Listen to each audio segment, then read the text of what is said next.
7 శనివారాల వ్రతం సంపూర్ణ విధానం ఎప్పుడు ఎలా చేయాలి? నమో వెంకటేశాయ. అందరికీ నమస్కారం. హిందూ సాంప్రదాయంలో సంక్రాంతి పండుగకు ఎంతో ప్రాముఖ్యత ఉంది. ముఖ్యంగా ఉత్తరాయణ పుణ్యకాలం ప్రారంభమయ్యే ఈ సమయంలో చేసే దైవ కార్యాలకు రెట్టింపు ఫలితం ఉంటుంది. అందుకే చాలామంది ఈ పవిత్ర సమయంలో 7 శనివారాల వ్రతాన్ని ప్రారంభించాలని అనుకుంటారు. అసలు ఈ వ్రతం ఎందుకు చేయాలి? ఎప్పుడు మొదలు పెట్టాలి? పూజా సామాగ్రి ఏమిటి? మరియు పూజా విధానం ఎలా ఉండాలి అనే పూర్తి వివరాలను ఈరోజు ఈ వీడియోలో స్పష్టంగా తెలుసుకుందాం. వ్రత విశిష్టత.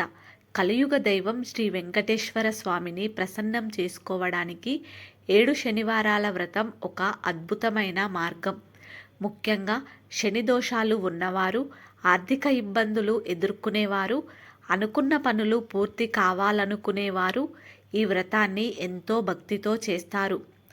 ఈ వ్రతం ఎప్పుడు మొదలు పెట్టాలి? ముందుగా అందరికీ వచ్చే పెద్ద సందేహం, ఈ వ్రతాన్ని ఎప్పుడు మొదలు పెట్టాలి అని.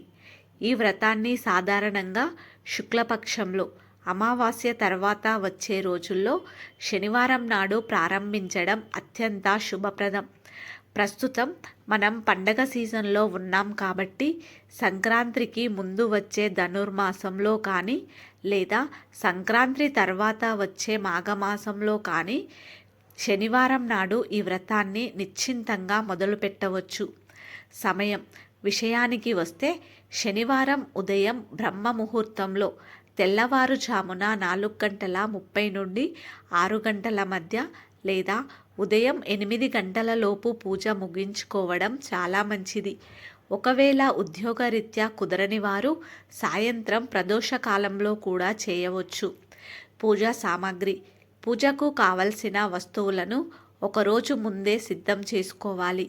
అవేమిటంటే శ్రీ వెంకటేశ్వర స్వామి ఫోటో లేదా విగ్రహం, ఒక కొత్త మట్టి ప్రమిద, ప్రతి శనివారం కొత్తది వాడడం ఉత్తమం.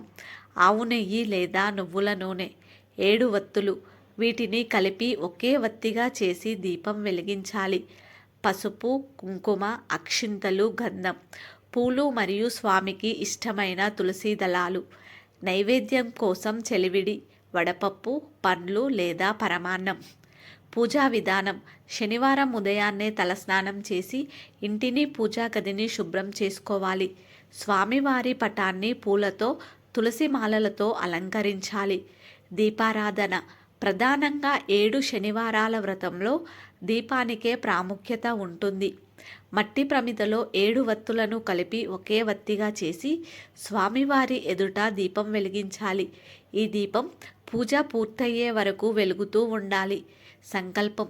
మీ మనసులోని కోరికను చెప్పుకొని, స్వామి, ఈ 7 శనివారాలు నీ వ్రతాన్ని నిష్ఠగా చేస్తాను, నాపై నీ కృప చూపించు అని వేడుకోవాలి. పూజ. స్వామికి అష్టోత్తర శతనామవాలి లేదా గోవింద నామాలు చదువుతూ అక్షంతలు, తులసి దళాలతో పూజించాలి. నైవేద్యం. సిద్ధం చేసుకున్న నైవేద్యాన్ని సమర్పించి హారతి ఇవ్వాలి. మొదటి 6 శనివారాలు మీ శక్తి కొద్దీ నైవేద్యం సమర్పించాలి. 7వ శనివారం మాత్రం ఉద్యాపన చేసుకోవాలి. వ్రత నియమాలు. ఈ 7 వారాల పాటు కొన్ని కఠిన నియమాలు పాటించాలి. మొదటి 6 శనివారాలు సాధారణ పూజ చేసి 7వ శనివారం ఉద్యాపన చేయాలి. ఈ 7 వారాలు ఖచ్చితంగా మాంసాహారం, మద్యపానానికి దూరంగా ఉండాలి. ఒకవేళ మధ్యలో నెలసరి, పీరియడ్స్ లేదా ఇతర అవంతరాలు వస్తే ఈ వారాన్ని ఆపేసి తర్వాతి శనివారం నుండి మిగిలిన వారాలను లెక్కించుకొని మొత్తం 7 వారాలు పూర్తి చేయాలి. 7వ శనివారం నాడు వ్రతం పూర్తవుతుంది. ఆ రోజు పూజ ముగిశాక 7 ముత్తైదువులకు తాంబూలం ఇచ్చి వీలైతే ఒక బ్రాహ్మణుడికి భోజనం పెడితే వ్రతం సంపూర్ణమవుతుంది. స్వామివారి ప్రసాదాన్ని 10 మందికి పంచండి. కలియుగ దైవం వెంకటేశ్వర స్వామిని నమ్ముకొని ఈ 7 శనివారాల వ్రతాన్ని ఎవరైతే భక్తితో చేస్తారో వారికి శని దోషాలు తొలగి ఆర్థిక ఇబ్బందులు తీరి సుఖ సంతోషాలు కలుగుతాయని పురాణాలు చెప్తున్నాయి. ఈ సమాచారం మీకు నచ్చితే వీడియోకి లైక్ చేయండి. మీ కుటుంబ సభ్యులకు షేర్ చేయండి. మరిన్ని ఆధ్యాత్మిక విశేషాల కోసం మన ఛానల్ని సబ్స్క్రైబ్ చేసుకోండి. ఓం నమో వెంకటేశాయ.